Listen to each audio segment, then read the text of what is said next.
ఇది కడపలో స్పెషల్ కారం దోశ. ఒకసారి చూడండి. దీని అడ్రస్ వచ్చేసేసి చిలకలబాయి దగ్గర బిజిలీ హోటల్ వెనకాల సందులో సిద్ధార్థ స్కూల్ దగ్గర బాగుంటుంది. ఒకసారి టేస్ట్ చేయండి. ఆంటీ బాగా వేస్తుంది. కారం తింటే గువ్వలు గుమ్మంటాయి. ఒక్కసారి టేస్ట్ చేసినారంటే పిల్ల మామ అని అనాల్సిందే.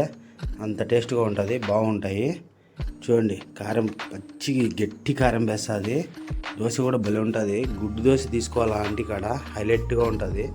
గుడ్డు దోశ వచ్చేసేసి దాంట్లోకి మిరియాల పొడి, కారం, పప్పుల పొడి వేస్తుంది. అబ్బా, నోట్లో పెడితే నోరు ఊరిపోతుందండి. ఒక్కసారి టేస్ట్ చేయండి మన వాళ్ళు, కడప వాళ్ళందరూ.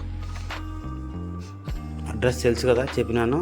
చూడండి చూడండి, ఆమె రుద్దడం చూడండి ఎంత బాగా రుద్దుదో. పౌడర్ వేయడం, ఆయిల్ వేయడం, నెయ్యి వేయడం. వా, దోశ చూస్తుంటే నోట్లో పెట్టుకొని తినేయాలనిపిస్తుంది. Please subscribe and like and share, comment, share.